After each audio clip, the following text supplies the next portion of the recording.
Today is April 15th, 2019. It is a little bit past 12 noon.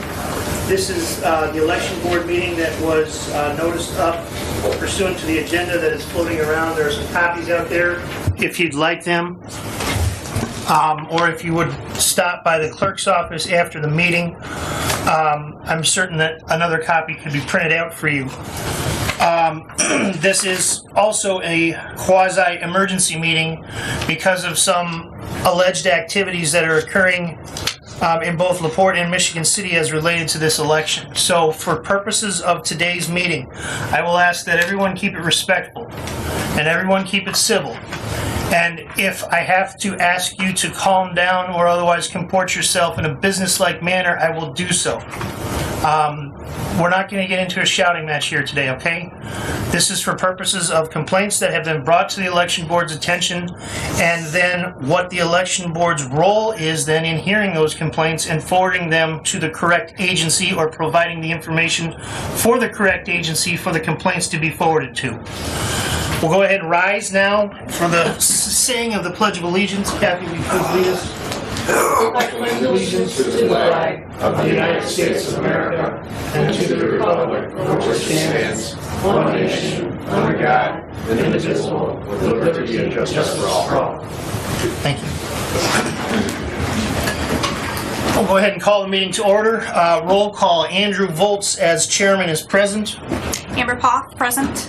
Kathy Krobeck, present. And we have a quorum. First item on the agenda is the approval of the minutes from February 28th of 2019. I'll make a motion to approve. Do I have a second? Second. All in favor signify by saying aye. Aye. Minutes are approved. First item on the agenda is pursuant to Indiana Code 371225. This is under the County Administration of Voters Registration, and I'm going to go ahead and read the statute. If a board of registration is unable to resolve a dispute among its members or with the circuit court clerk and requires an interpretation or clarification of the law, the board shall refer the matter to the County Election Board for determination.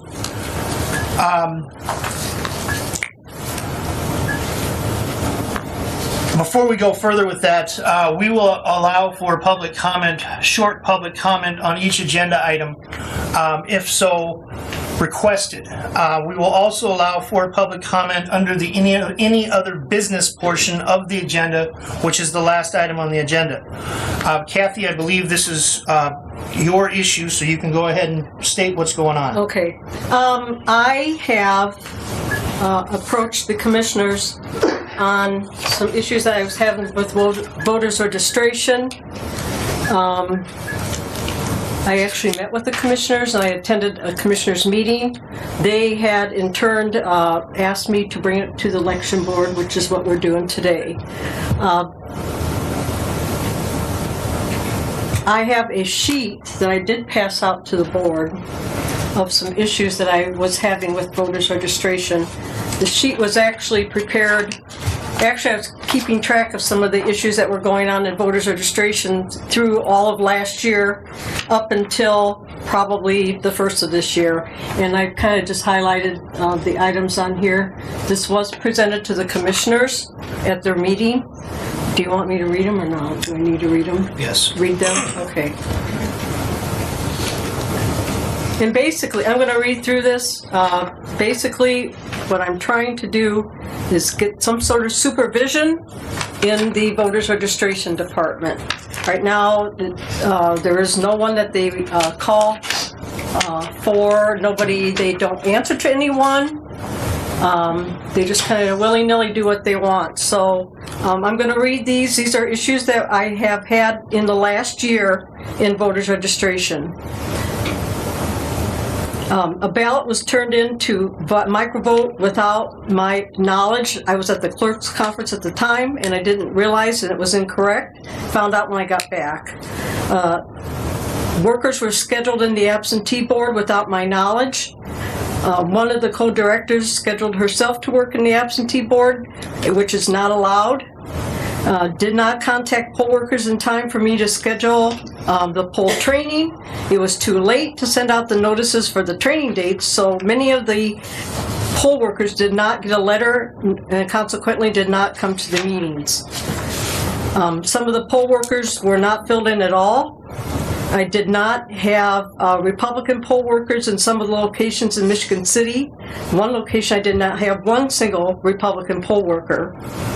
Moved poll workers after they had received their designated polling locations for working.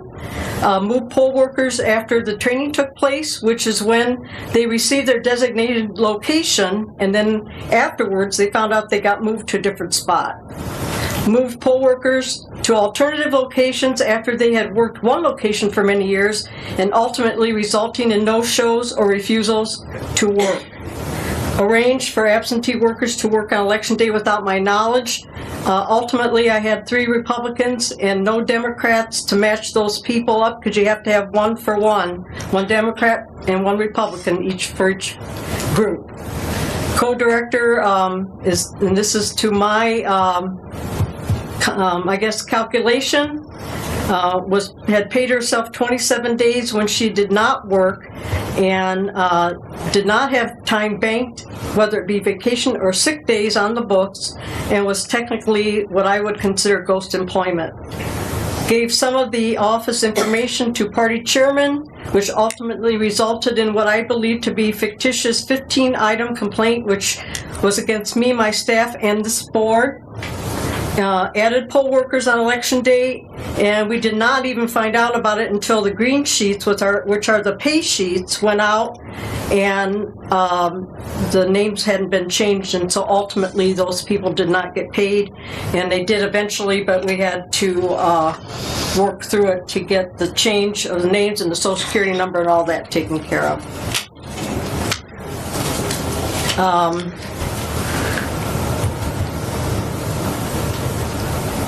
You know, when this stuff goes on, it ultimately comes back to me. And in the end, I have to fix it. And everybody goes home at 4 o'clock, and they all go home and are home on the weekends, but guess who gets to stay back and fix all this? And that's what I had to do. I'm just tired of doing it. Ultimately, what I want is some supervision in that office. I want someone to hold them accountable for what they do and what they work in their office. Like I said, much of what they do ends up to be my responsibility, and in the end, I have to take care of it or fix it or alter it. So I'm asking for this board to make a recommendation, I guess, to the county commissioners, which they are very aware of this. We've met more than once on having some kind of supervision in that office. I don't care to appoint those people. There's a Democrat appointee and a Republican appointee appointed by party chairman. That is not my desire. I do not want to appoint people. I just want somebody to oversee the work that goes on in that office and to hold them accountable. And the other thing is I can say that the co-director on the Democrat side has been giving me her days that she's off and her sick days and her vacation days and everything that she has on her timesheet. The Republican has not. Now, does she have to? No, not unless someone directs her to do so. But I calculated, I know it's more than 27, but I started calculating in December of 2017, which someone needs to clarify with me if I'm misunderstanding the vacation. I thought you had to be here a year before you earned any vacation, and 7 months before you got a sick day. And even though Mr. Ficus thinks that Heather Stevens works for him, she consequently works for the county. He appoints her, which that's fine, but the director on both sides, the Republican and the Democrat, must follow the county policy. They are employed by the county, they get paid by the county, they get their vacation by the county, sick days by the county, and they must follow the county policy. So there's is what I calculated, 27 days that she took that she paid herself, and she had no time on the books, which to me is not fair to the other gal in the office, and it's not fair to the people in the courthouse that watch this go on every single day when I hold my girls in the clerk's office responsible and accountable for the days that they take off. So that's basically where I'm at. Any questions? I know this is not new. We've talked about this in the past. Well, the manner in which voters registration or the board is set up in LaPorte County is specifically pointed out under Indiana Code 3712-9. It is that the county chairman of the major political parties of the county that has a board of registration shall each appoint one member of the board. The two appointed persons must be voters of the county.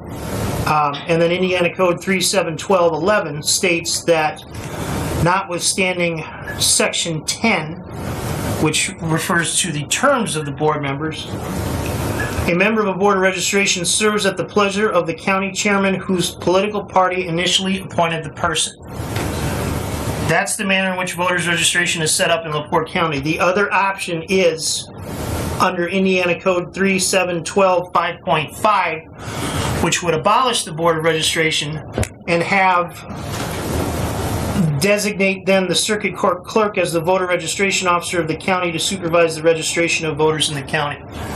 There are 92 counties in the state of Indiana. There are approximately, I believe, 82 or 81 counties that follow the last method that I indicated. There's only 9 counties, I believe, that follow the previous method. I think what this boils down to, and I'll open this up for some public comment on this, but again, we're not getting into a he said, she said thing.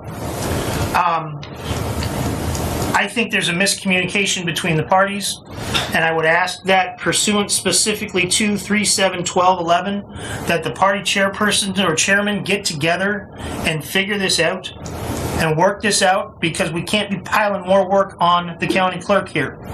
We've got to get some supervision in that office, and if that means you need to be in the office, it's my recommendation that you do so, because they serve at your pleasure per the statute.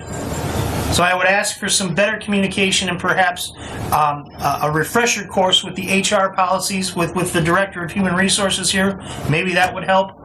But I think the avenues of communication need to be opened up. I'll go ahead and open up for public comment unless, Amber, you have anything you'd like to add.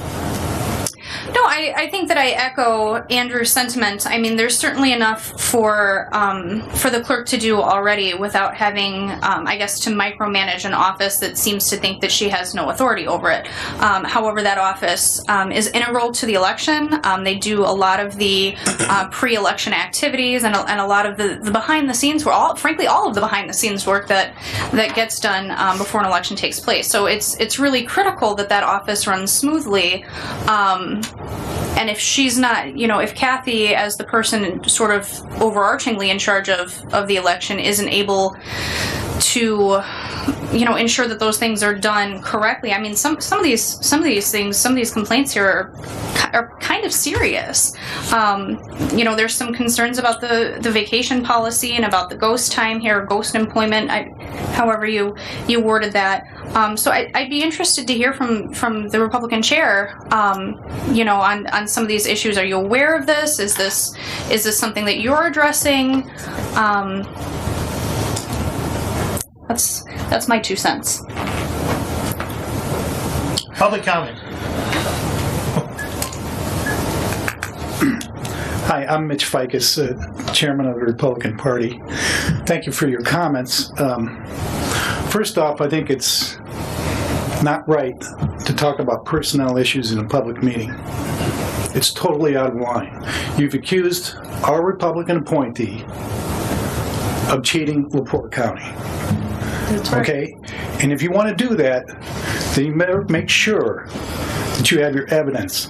You talk about 32 days, we want to see them. We want to see what 32 days you're talking about. Okay. Okay? Because all we have is innuendo.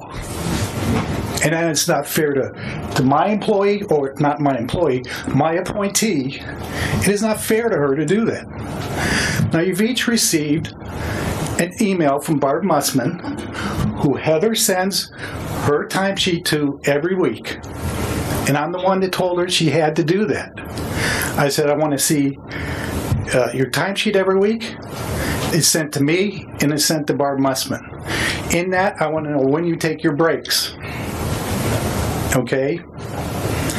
And with that, she's been doing it, and Barb Mussman went through the whole thing. She sent you an email, and she told you that when we had the discrepancy back in, I don't know when it was, about comp time versus not, that, that has been resolved. The issue has been resolved, and Barb Mussman says, according to what she sent you. And if you don't have a copy of it, we can furnish you a copy of it. Do you have it? I don't have it. I don't have it. Was that sent to you? It was sent to the commissioners? Who was it sent to? I thought it was sent to you guys too. But it was sent to you guys. I mean, they're talking about 5 days she worked at the fair. And why are you looking at her and not looking at the other employee? It's typical harassment of the Republican appointee because you don't like her. The fact of the matter is, there needs to be better communication between voter registration and the clerk's office. Yes, voter registration has done some of these things, but it wasn't without reason. In the voter registration, the two co-directors worked on that ballot and gave it to micro vote or whoever it is. That's a preliminary ballot. It is not the final ballot. You approve the final ballot. You go through it and you approve it. And there were changes made that were found in voter registration because there were errors on the ballot. Now, should that have been communicated to the clerk that that ballot was turned in, what it was? Absolutely. And it wasn't done. But I think we can improve upon the communication between the clerk's office and voter registration, and it will help a lot. And get the personalities out of it, follow the law, which means also communicating with me and telling me when I have to make appointments for the elections, which has not been done. I've never been notified that I need to make certain appointments according to the law that I sent all of you. I did send you that I get to make those appointments, and I'm never asked to do it, even though the clerk is responsible to say, hey, you need to make these appointments. Okay? But I'm not here to criticize. I just want to make the elections better. That's what we want to do. And we talk about the 15-page complaint or issues. No, that's not what happened. I did not put that out. What I put out was a nine recommendations to voter registration, and I sent that to Andrew.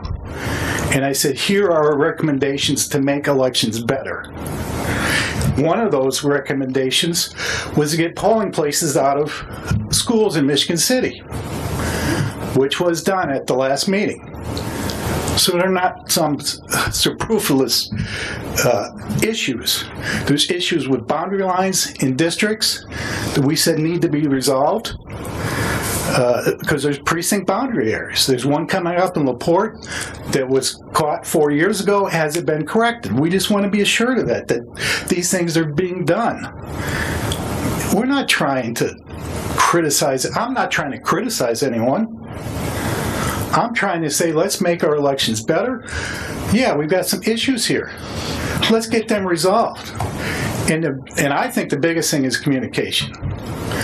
Second thing is, I have never sent a letter out saying that she was my employee. I've never said that. I said she's a Republican Party appointee, and that I will protect her as our appointee. But I never said she was my employee. However, issues have been brought to my attention. And when those issues are brought to my attention, I deal with them. And I've had meetings with Heather, and I've told her she has to sign things and agree to certain things in her office. If there are complaints, then please send them to me, let me know, and I will deal with them. I don't know if I'm an employer or not. She's employed by the county. we have the county handbook. I work with Barb Mussman to make sure that I understand what those rules are and that Heather understands what they are. And I think in that way, I'm doing my job. No employee is perfect. But it's important that they're given expectations and told what to do and told what those expectations are. And I've done that. And I expect her to follow them. I've managed thousands of employees in my lifetime. I know how to manage employees, and I am with Heather when I see issues that arise. That's all I can ask. But I'm not going to sit here and tell you exactly what those issues are because they're personnel issues. You two are attorneys. You should know. You should not talk about personnel issues in a public meeting and have these allegations thrown out here without any proof is absolutely wrong. It's unprofessional and it shouldn't be done. To have that commissioners meeting without notifying me or my employee, or not my employee, my appointee. He says it all the time. Excuse me? Can we hear that for the public? I said you say that all the time because you do think she works for you. No, I do not want You said President it just before when you started, at the beginning. I said appointee. If I may, Mr. Ficus, so you've made it clear that you've laid out your expectations to this employee, and Yes. you've made those expectations to this appointee. Excuse me, and you've made your expectations clear. Okay, Yes. Are those expectations? I mean, with the clerk as the person who's sort of responsible for how all of this settles out, are your expectations and her expectations in line with each other? Well, I share those expectations with Barb Mussman because he's the director of HR. Okay. Nobody has told me where those expectations should go. Okay. But those issues I share with Barb Mussman. Okay. Okay, because what I'm essentially hearing is that we've got this issue where the clerk is responsible for the smooth running of the election, Right. and she's got particular appointees under her that she can't effectively manage, whether, regardless of who they work for or who's responsible for them, she can't manage this person. So, she's got to be able to manage this person. Well, it's been that way. It's been set up like this in LaPorte County for what, 30 years? Yeah, for a long, long time, and historically it's worked. It's worked. Which is why I think we're all hesitant to dismantle the voter registration office. I just, I think that we need to see some clear way moving forward, because I understand it's kind of great. It's a personnel issue, but it's a personnel issue that affects the essential duty of the clerk. And well, I'm talking about, the communication issue needs to be worked out between voter registration and the clerk. yeah, I agree 100% that has not been done. And I'm not going to look at placing blame on anybody. But what I am saying is that, we need to improve that. And if we improve that, we can make our elections a lot better. and are you saying that you're willing to be a part of improving that communication? You're willing Absolutely. to play a role in that? Absolutely, I am. Good. That's good to hear. But we have to make sure the law is followed and things are done right, and that we, as the Republican Party, have a say in what we have a say in the elections. Mm-hmm. Putting poll workers out as Republicans is our duty to appoint them to their positions. And if we come short, then it's the clerk's responsibility to fill them. Now, in the past elections, we've done a better job filling Republicans in precincts than we ever have in the past. Okay, yeah. Michigan City, we had one place we didn't fill it. Election day. You come up to election day and people call in, sick or whatever. You have to replace them. And whose responsibility is that? Let's make it clear what the responsibilities are for each side and try to work together. And if I think we work together, we're going to have great elections, things are going to run a lot smoother, and everybody's going to be happy. But it goes back to communication. Mitch, I think your words are well put. it becomes difficult sometimes to differentiate between an employee and an appointee. I completely understand that. And again, I'm going to refer back to Indiana Code 371211. The board member serves at the pleasure of the county party chairman. She serves at your pleasure. Right. So you have the ability to assist with this communication process and assist with this process moving forward in a very, very hands-on manner. Just in the same way that you appointed me as the Republican member of this board, and I follow your recommendations, but then I also have to take a hands-off approach and look at things from the global perspective. You have a much more hands-on ability with your appointees in that office.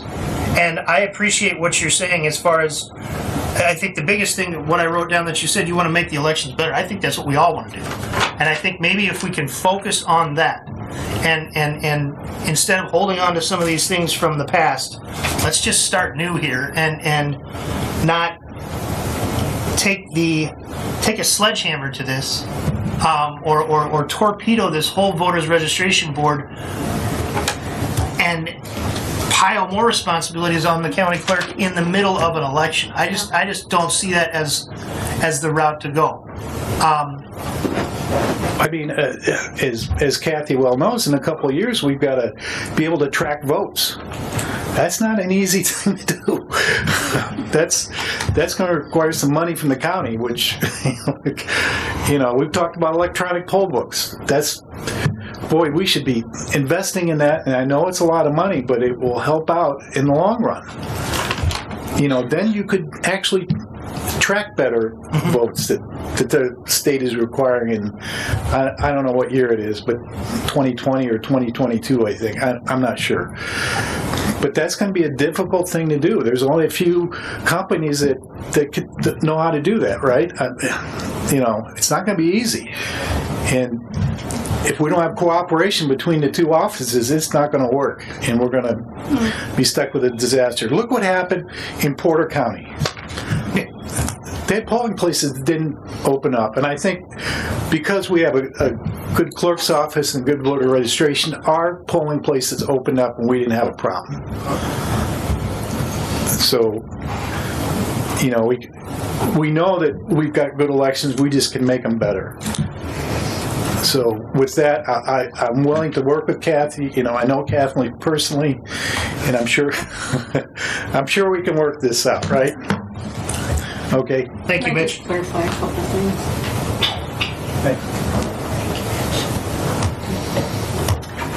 Hi, I'm Heather Stevens. I am the Republican appointee.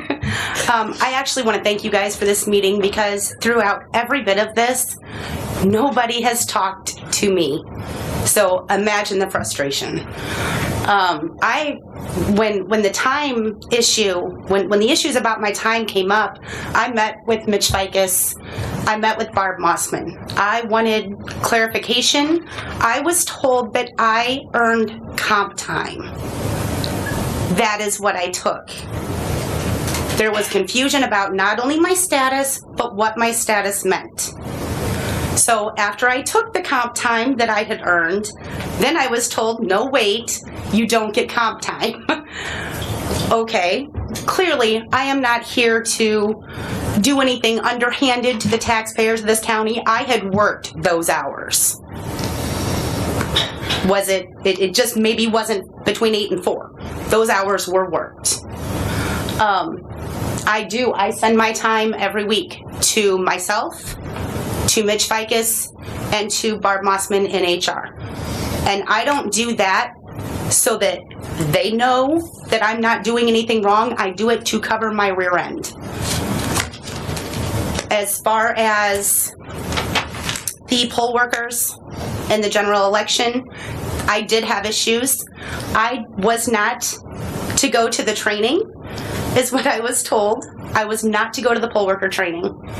What was happening was my co-director would come back and say, well, so-and-so is going to be my inspector instead of doing what you had him doing. I lost a lot of my Republican poll workers at training. That's not okay. I did not schedule myself to work in the early voting room, I covered for somebody. I didn't see an issue because I'm a sworn-in member. It's my oath is sitting out. It's hung up outside of our office right now. I was sworn in. I did not see an issue. And at no point did anyone say to me, hey, that was an issue. So if I do something, just talk to me. There is no underhanded anything going on. Again, I have met repeatedly with Barb. I spent months last year asking for anyone I could, please just give me clarification. I want to do what I'm supposed to do. And it took me months to get it. The only commissioner that has ever spoken with me about any issue was Commissioner Brzezinski, who at the fair said, what is going on? Well, here's what's going on. And I even asked him for clarification that he couldn't give to me. But I was asking. And I have the emails to back that up. So again, just thank you guys for finally getting this out and over with. Heather, thank you for your comments. I think what I'm hearing as the underlying theme in all of this is communication. Yes. And I think we've gotten assurances from Mr. Ficus that he is willing to put in the effort and the work to improve the communication, and I think you've just indicated that you are as well. Absolutely. That's when we're in that office, we may be appointed by the two parties, but in that party, I am not a Republican. I'm not a Democrat. I am in there to work. I get phone calls from both parties. Hey, can you get me a walking list? Can you get me this? I work for everybody. So, and that needs to be known. We don't do that inside that office. Thank you for that. Comments? No, thank you. Thank you. You know, it's always good to hear every side of everything, and from what I'm hearing from you here now is that whatever difficulties we have going forward are going to be resolved via some inter-office communication, and I'm sure if that doesn't resolve the issue, I'm sure we'll be back here. And Mitch, thank you for coming up. I appreciate it. Just a couple clarifications. We brought this matter to the board today because the commissioners asked me to. I was asked by the commissioners to bring the personnel matter to the board, so that's what we did. I think sending the timesheets over to Barb, I don't think started until maybe the first of the year. And I do have the fog report of all the days that she wasn't here, so, I mean, you can take a look at it. That's where I got my numbers from. I didn't call you, Mitch, because Heather had told me you were indisposed last year for quite a few months, and Heather was stepping in, so I was basically talking with her on trying to get workers or help in the poll workers.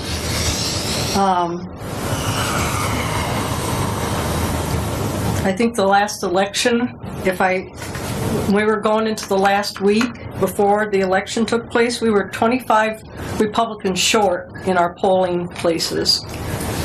And we were scrambling. We had a few Democrats who were still getting. Now we have this year and last year we have the inspectors to get too, so we have a lot more people to fill than the Republicans do because the Democrats have to fill the inspector side. But I was 25 poll workers short going into the last week, and this has happened in the past. I know previous clerk had issues with voters registration also on more than one occasion, which is documented in the voters, in the commissioner's meeting. And I have minutes from those meetings where she was having issues and trying to get this resolved also. Like I said, I just want to work together. I don't appreciate things being done behind my back and then I have to turn and clean them all up. I don't want anything to do with the appointment of these folks. I don't want that responsibility. I just want somebody for them to call and answer to, that's all. Somebody that I can go to if I have an issue, because that seems to be the problem. And over the years, there's been no one that they report to. And I have met with the commissioners. I have been before a number of people in meetings, and it just still where it's at. So I appreciate you coming up and making your comments. We need to work forward with this. We need to work together, and open communication is the best way. I guess that'd be my comment. I just want somebody to be accountable. I want them accountable to somebody. That's all I want. That's all. Good afternoon, board members. If I can, I'll make a prediction right now. You know, I like to break the ice occasionally, so that I will say in 2021 we'll have no election problems at all. I sent a couple requests to the board, again, kind of at the request of... Would you please state your name for the record? I'm sorry, Jim Kimmel, LaPorte County Democratic Chairman. I was asked to send these complaints to you, so that's what I did. My first request is concerning the county employee abusing county employee handbook, and in particular the area pertaining to the leave policy. In particular, I want to address a gross injustice that took place in June of 2018, which I brought to several people's attention. On June the 8th, the Republican appointee to voter registration attended the Republican State Convention in Evansville, Indiana. And if you check her timesheet she submitted for that date, you will find that she submitted that she was working that day and was paid. On June 15th, the Democratic appointee attended the Democratic State Convention in Indianapolis. She was advised that if she would attend it, she would have to take vacation day. I'm the one that told her she had to do that. She did take vacation day if you look at her timesheet. So I guess my question was, how can one person be paid by the county to attend a function, a political function, while the other person who holds the same title is required to take a vacation day? So I'm requesting that the election board consider this and make a request to the commissioners that either A, the Democratic appointee give her vacation day back, or B, the Republican candidate be required to refund the 7.5 hours of pay that she received. My second request is asking the election board to have the LaPorte County Human Resource Department convene the committee to review the job description and classifications of the staff assigned to voter registration. The two full-time positions are presently classified as an exempt employee. Upon reviewing the federal guidelines concerning exempt status, it is in my opinion these positions do not qualify as exempt. They do not qualify. In my opinion, the main one is because they don't even supervise a person. A part-time employee does not fall under that federal statute. Again, I do not feel the election board has the authority to change the job description, and therefore it should be sent to the proper place to be reviewed and a decision rendered. Something needs to be done about voter registration, and we've already addressed that. I feel also, like Kathy, there's zero supervision. About June of last year, then Commission President Mr. Mrzinski called a meeting of which there were several people there, including Mr. Ficus and myself. And it was about some of the issues that were brought up. I believe at that point, Commissioner Mrzinski instructed Ms. Mossman to go back and do a time study for both full-time employees, both the Republican and the Democrat. The final results of that I did not see. However, I was told that upon checking the FOB records that the Republican appointee missed over 27 days of work in which she was paid for but didn't have the time on the books. It's hard for me to believe that the 600 counties employees that follow the handbook and one person is allowed to not follow the handbook. Is it okay to be paid by the county to attend a political party state convention? Is it okay to be paid by the county to travel to Elkhart to see the president? Is it okay to be paid by the county to take half a day off to see a candidate running for U.S. Senate who is traveling through LaPorte? Is it okay that one employee can be paid for not coming to work because they are sick and have no time on the books, and yet another county employee who has cancer and is sick and no time on the books and is not paid? Is it okay that one employee take as many 5-6 minute breaks a day to smoke and is paid, and other county employees are allowed one 15-minute break in the morning and one in the afternoon? And I also believe that's per federal statute. And there's an individual in this room who I'm not going to name that could tell you that the 5 to 6 breaks per day does occur. Is it okay, maybe the county, if it is okay, maybe the county council should reduce the salary of that person from the budget and have their political party pay her salary? This is not okay, and there must be accountability. Whatever it is good for one county employee must be good for each and every other county employee. Special treatment that is being seen will lead to disgruntled employees and poor morale. I appreciate you taking consideration into my request. Thank you.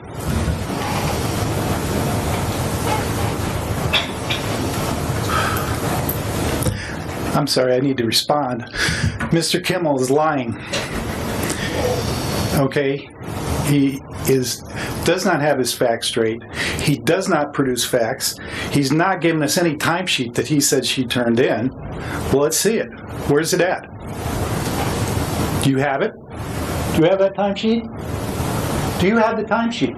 I asked. Mr. Ficus, please address your comments to the board and not to the previous comment. How can you allow him to disparage a county employee like that? Well, what I would like to do is respond to his comments, and this seems to be an HR issue for which I have absolutely no authority whatsoever as the president of this election board to have any input in whatsoever. Okay. And so the problem that I have is that we were directed to place this on our agenda by the county commissioners, when I have no statutory authority when it comes to any HR issues going on with a county employee. I appreciate that.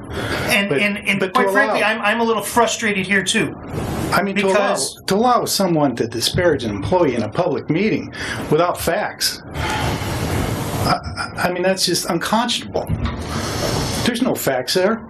If there's problems with Heather's breaks, I dealt with them. And you can see that.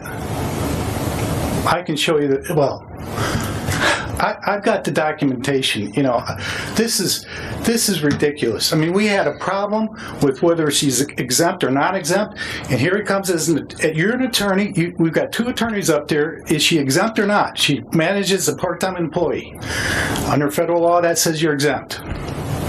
Now, again, in my opinion, once again, the HR department of LaPorte County is the department to be taking these concerns right. to. I agree. And it's not my responsibility or this board's responsibility to affix a designation to an employee's or an employee of the county's status as to exempt or non-exempt. Mm-hmm. Yes, I'm an attorney, but I am not a labor attorney. Number one, and then number two, I can't even. How do I change somebody's status when that's a determination that's made by human resources? So I was going to address that. Okay. That was one of the things that I was going to address, that I think that's inappropriate to bring that before this board, because it's not our responsibility to determine the designation on a federal basis for what an employee is or is not. So if Mr. Kimmel, if you have a concern about a designation or something like that, then I would suggest you take that to human resources. I was told to bring it to you.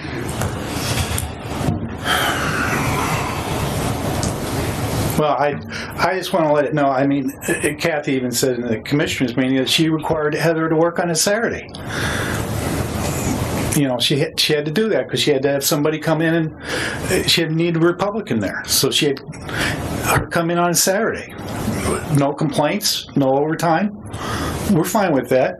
She worked. How many hours do you think voter registration works on election day? Just election day. First off, it's a day off. They're there from, I don't know, early in the morning till late at night. You know, if an employee takes the time off that week or the following week, I guess that was the issue.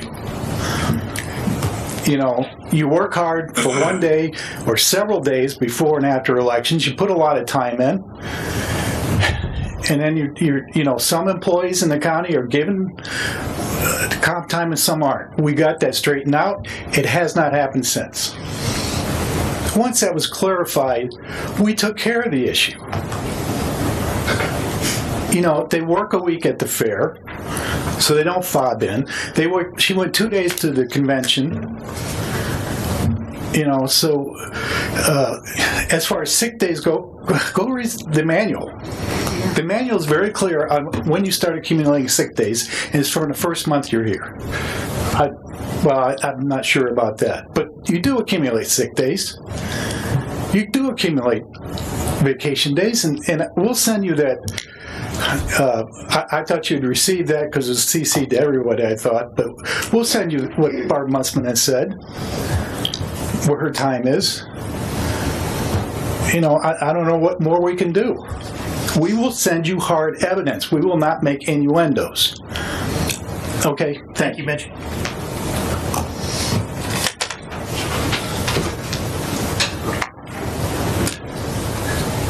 I'm Suzanne Miller, and I'd just like to make a short statement. I have been in voters registration many times, and this is the first, these two that are working in there now are very cooperative. It's very nice to go in there, and they're both on the same page. So it's Thank you. very positive. Thank you. Virginia Martin, I'd like to know, I think that you said there's no more voting in schools, at all the schools. Is that just LaPorte? Property, but not in schools. No. Okay. That's true, right? It is?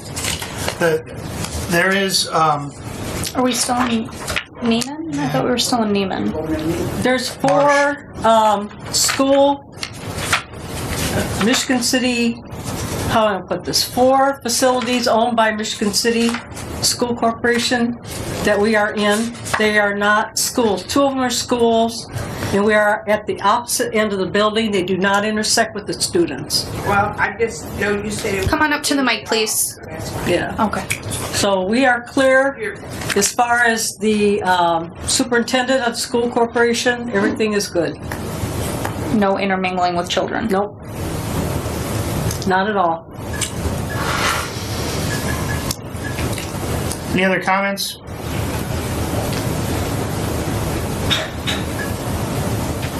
Public comment on this agenda item is now closed. Amber, what are your thoughts? I tend to agree. These sound like personnel issues. Excuse me. Sorry. I tend to agree. These do sound like personnel issues. You know, we can't decide as an election board who's exempt and who's not. That's an HR thing. Further, I don't think that we can demand that somebody be given an extra day of vacation time or pay back vacation time. I think that that's also an HR thing. So, are we within the purview of our scope of responsibilities to be able to refer this out to the HR department to make determination? I would, at this point, I think I have to go back to the commissioners. They asked me to bring this to the board, and I think I have to report. They have a meeting Wednesday. Well, if indeed you are going to go back before the commissioners, I would ask that this not turn into a laundry list of complaints again, the same way that it was today. As far as I'm concerned, we don't need to be nitpicking this thing to death, number one. Number two, Mr. Ficus has indicated that there were changes that were made once they were brought to his attention. And then number three, I think the underlying issue that we've established here is there are some major communication hurdles that need to be addressed for this office to run smoothly. But then we have a comment from an individual here in the audience that says that they work the best together of anybody she's ever seen in voters registration. So I think there's something to be said for that. That regardless of some of these issues, the voters registration office in this county works very, very well. And thank God we're not Porter County. Yes. I thought this last election ran very, very smoothly. We are anticipating the upcoming primary to run smoothly.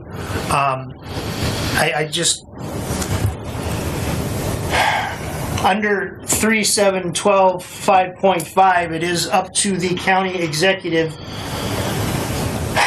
and they may adopt an order by the unanimous vote of the entire membership of the county executive to, number 1, abolish the board of registration, and number 2, designate the circuit court clerk as the voter registration officer of the county to supervise the registration of voters in the county. That's not a determination that this board can make. I understand that there are some issues, and I understand that we need to work these things out and work through them. But I certainly believe that to go the drastic step of abolishing a board that has worked well for 50 plus years in LaPorte County, I don't know if that's the recommendation that I would make. Especially if it's going to leave the problem in the clerk's lap. I really don't want to abolish the board. Sure. At the commissioners' meeting, it was stated that possibly the commissioners could make, I guess, an appointment at the beginning of the year, like they do all their appointments, as far as a supervisor, and leave the voters registration office intact as it is today. That was mentioned at the meeting. And they all seemed to think that was a good idea, but then nothing came of it. So I don't want to abolish voters registration the way it is today. I just want someone for them to answer to. That's all. Because I spent a lot of time trying to backtrack everything, but I can't hold them to the fire at all. And a lot of what they do ends up on my plate in the end of the day. So I find it interesting that only 9 counties out of 92 have the same circumstance that we have. Everybody else works under the clerk. But, I mean, it works okay, I guess, as long as they're held accountable to somebody. That's all I'm asking.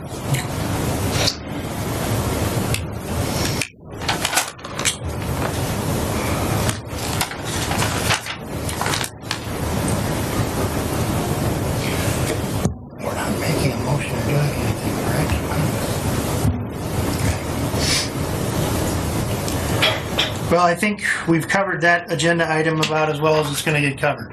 I don't know that this board has the authority to, again, make any type of HR decision whatsoever. I think that's something that needs to occur with the county's Human Resource Department.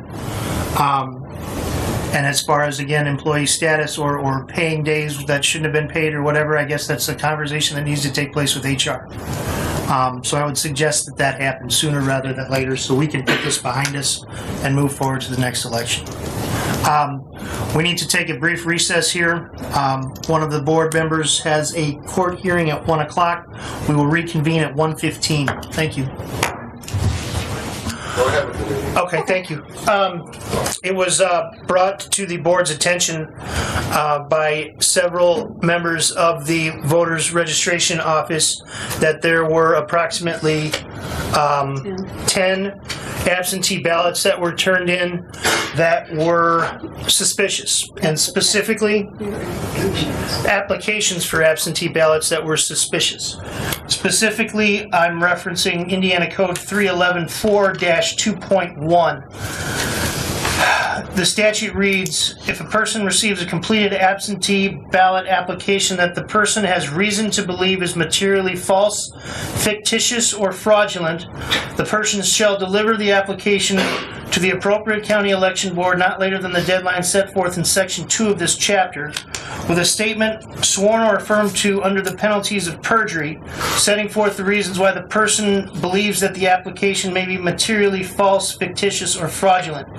The county election board shall act under Indiana Code 36531 to determine if an election violation has occurred. The board is, well, we can have some discussion on this because we will need to make a motion. But because of the timeliness of this, I believe it's the board's position that we need to direct the employees of the voters registration office to complete and fill out an affidavit as prescribed in 311-4-2.1, which would then allow this board to proceed under Indiana Code 36531, which is an investigation of election law violation and referral of matters to the Attorney General or prosecuting attorney. However, we also have the ability as the board or as any individual in the state of Indiana, if that believes that alleged election fraud may have occurred, to refer this immediately to the ISP Election Fraud Unit. So if anybody in the audience today has reason to believe that election fraud has occurred, I have the contact information for their office for Sergeant Matson and Lieutenant Williamson. This board will not proceed with an investigation at this point because we've not adequately received the proper attestations as to the reasons why these ballots are believed to be fictitious, false, or fraudulent. Once we get those, we will then go ahead and proceed with the specific course of action as directed by Indiana Code 365-31, which has set this matter for a hearing, and then also provide notice to all the individuals that are possibly under investigation for this. But again, we will refer, it will be my position that this board should make the decision to refer this to the ISP Election Fraud Unit immediately. I have no further comment. Specifically, the concern with these ballots was that the 10 ballots were all going back to the same address with individuals that did have no idea where that address was when they were contacted by the Voters Registration Office. So, do I have a motion? Or do you have any comments to make? No, I don't. They were actually, Come up to the mic.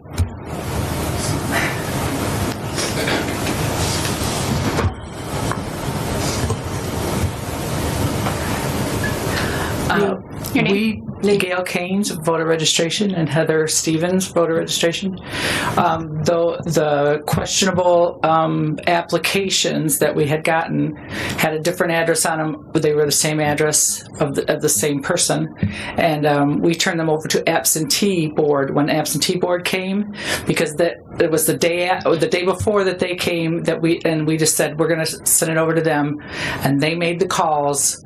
So actually, it was Rhonda. Okay, so we'll need to get the affidavit from them. Okay. Okay. We will take care of that. Okay, thank you. May I speak?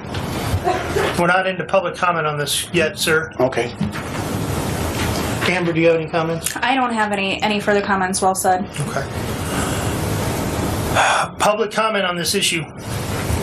My name is Rodney McCormick, 617 Union Street, Michigan City, Indiana. I went out and I'm continually registering people to vote. I have allowed anybody in the city of Michigan City to use my address to return their ballots. I'm going to continue to do that. The problem that we are having with the election board, you know that you can reject these absentee ballots, but it must be done in a certain amount of time. So the due process can start for everyone that's involved. And it's taking you guys too long to do this. So we need to get this started and let the people come in, because we have people have been threatened. We even recorded 3 of the conversations, threatening people, asking them, did Rodney McCormick tell you who to vote for? It's just a request for an absentee ballot. Why is my name constantly coming up? I just don't understand it, but it is my address. And after speaking with the Indiana Board of Elections, their attorney called me back. I can send 10 million absentee ballots to my address. It's nothing against the law. Who was the attorney that you spoke with? I can't remember his name, but he said he did call. He called yesterday. He called up here and talked to somebody in voter registration. So I'm fine with what I got to do. Any other public comment?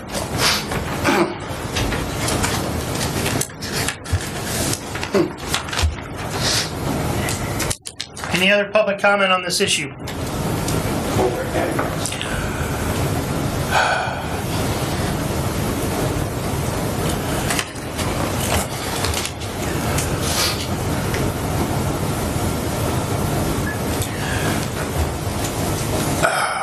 For the viewers out there and the individuals in the audience, if you are alleging election fraud, you need to contact the Indiana State Police Election Fraud Unit at 219-696-6242. And the contact individual there is Sergeant Matson or Lieutenant Williamson. If you believe that there is any alleged voter intimidation or suppression going on, you're directed to contact the FBI's office in Hammond, who will immediately refer it to the Assistant U.S. District Attorney for the Northern District of Indiana. While this board certainly has the statutory authority to conduct an investigation into this, and I believe that we will do so, we've not made a decision on that at this point. There's been no decision made by the board.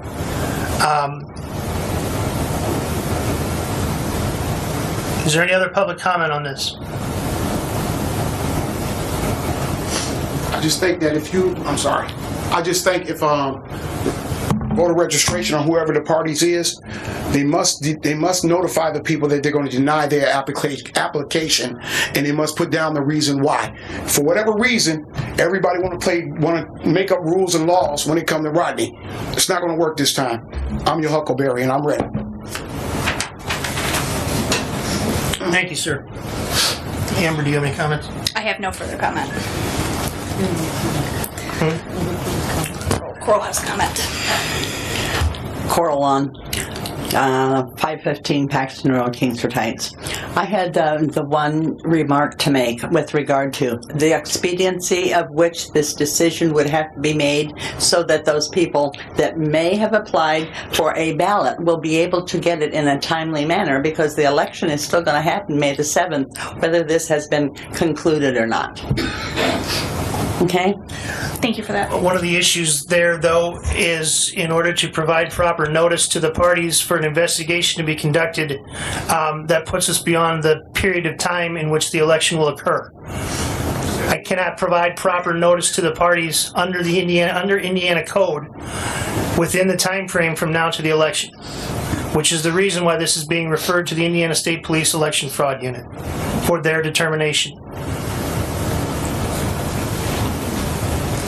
If that's the decision of this board.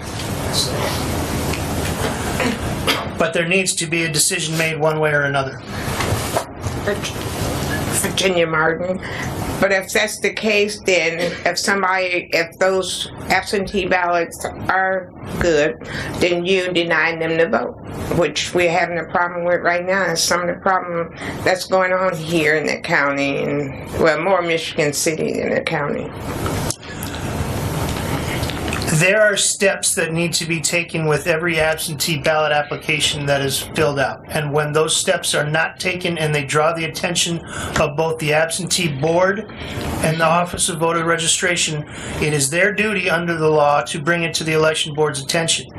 And again, because notice requirements cannot be met prior to the election, it is my recommendation that this board move that this be forwarded to ISP immediately, so as not to deny anyone the right to vote. That's not what we're trying to do here. I don't know. We've been having that problem.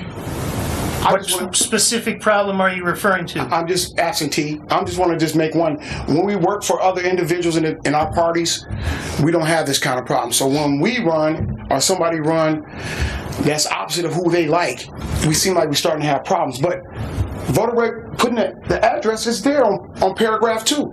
If you want your ballot to go to somebody else's address and they signed it, look at the signatures. If they signed it, it is not a valid reason. It's not a red flag that you asking for 1,500 15 ballots to go to the same address. That's not a red flag. The law requires us to do it, and we need to follow the law. The law also requires that the absentee ballot be properly filled out and attested to. And then when these voters were contacted by Voters Registration Office, they don't know where the address that the ballot was being sent to is. That's a red flag. No. That's a red flag, sir. You're going off one assumption. There's no assumption here, and I'm not going to get into an argument with you. But you're addressing me, so I got to address what you're saying. You're going off an assumption off what someone told you. Matter of fact, sir, some of these absentee ballots, I don't even know how this information leaked out to the public, and you're telling people information that should not even know this kind of information. We got all kind of problems around here right now, don't we? But you can keep on talking. You look at the ad, you look at the signature. Does that signature match the signature that's on the ID or the state or the driver's license? If it does, then it's a good ballot. Then it's a good request. When the voters specifically directed that they had no idea where the Union Street address was? Maybe they didn't know where it was at. Most people probably So wouldn't know. can you rationally explain to me why an absentee ballot would be sent to an address where the voter says they have no idea where it is? If you sent me put 2400 Manhattan Street, I wouldn't know where it's at either. But if I signed that and said it was supposed to go there, then it's supposed to go there. If they fill out their own ballot and sign their name, it's not fraud. But hurry up and get it to the state police, please. Hurry up and move and get that done. But every ballot that comes in here, you better make sure you check each and every one of them. I don't care who address is on. Check every one of them, or else you're discriminating. Right is right and wrong is wrong. Can you explain that? Unlimited numbers. You can set unlimited numbers.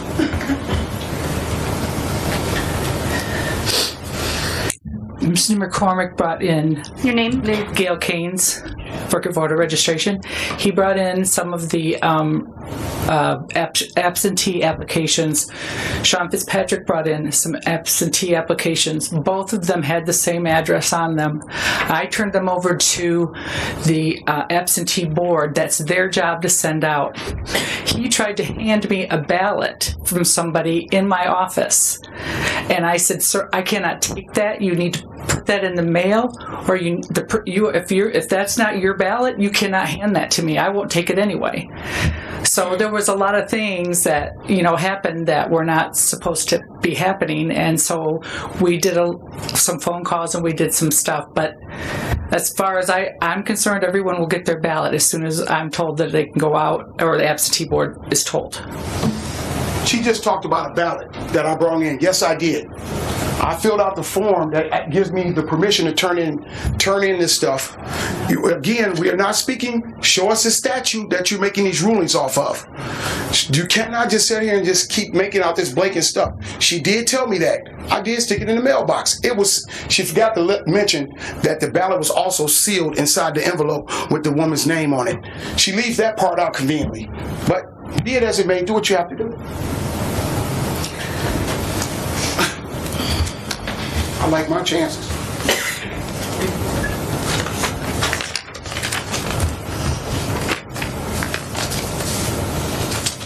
Just unwalk. I agree. I think it's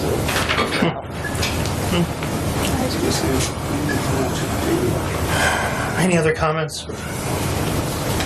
No comment. Any other comments? Okay, public comment is closed. Board, we have to make a decision here.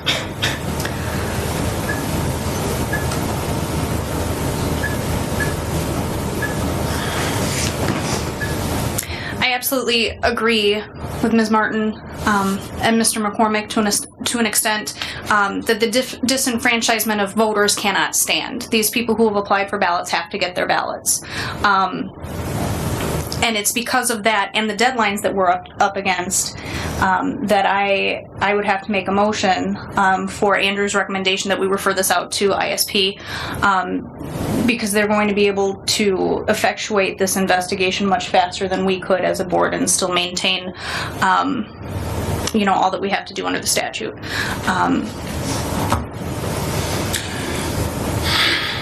What would be your thoughts if we maintain a paper copy of obviously the application, but we make the direction to voters registration to process the application, and then contact ISP in order to have them initiate the investigation while not removing the constitutional right of somebody to vote in the state of Indiana?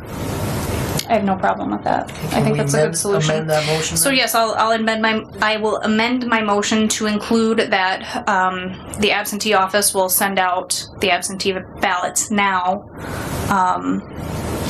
and we will receive those pending the results of the investigation. We have a motion. Do we have a second?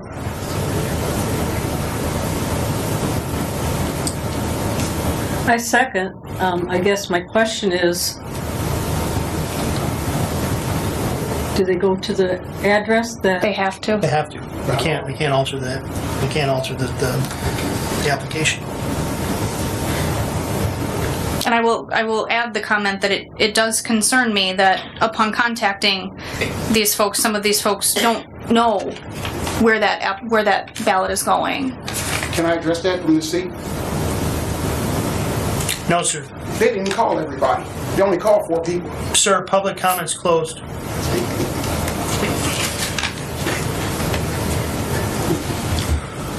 So we're having a motion and a second that, will you repeat it again, please? That we will refer the matter out to ISP for investigation, and that absentee voters office will send the absentee ballots out to the address requested on the application, and we will receive those ballots pending the investigation of the state police.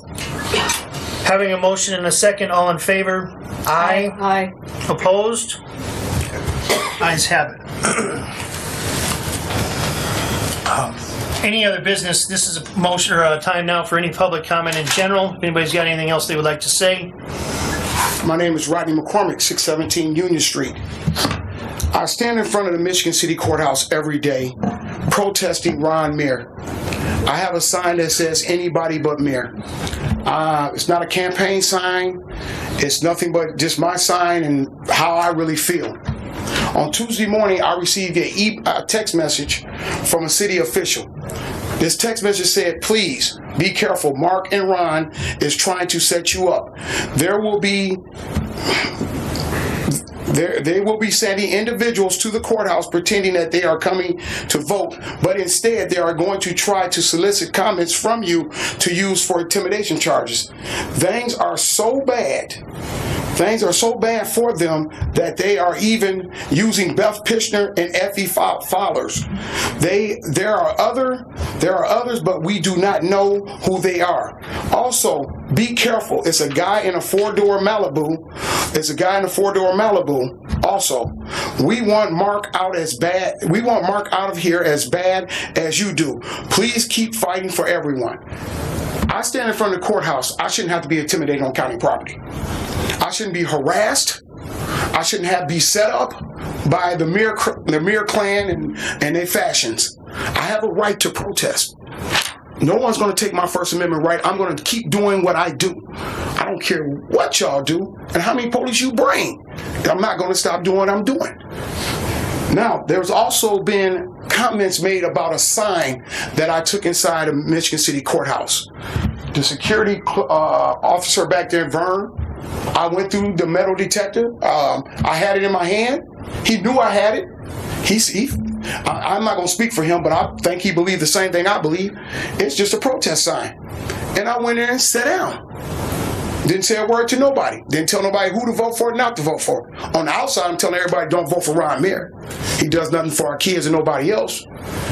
So what I'm trying to say to you guys is this. You need to put an end to a lot of this nonsense. All this spending money, wasting tax dollars, having extra sheriffs over there in LaPorte, at the Mississippi City Courthouse, is uncalled for.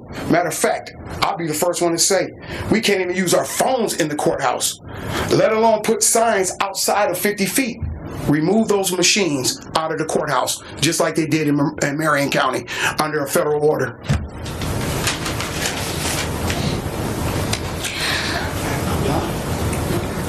You got it? You want me to get it? I'll see y'all later. You got it? Any other public comment?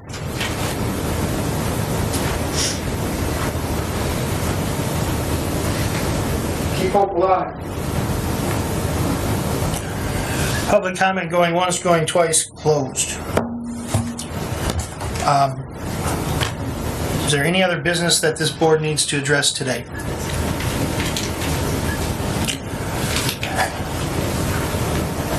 Do you have anything else? Having no other business to conduct, do I have a motion? I'll make motion to adjourn. Second. All in favor of adjourning? Aye. Aye. Aye.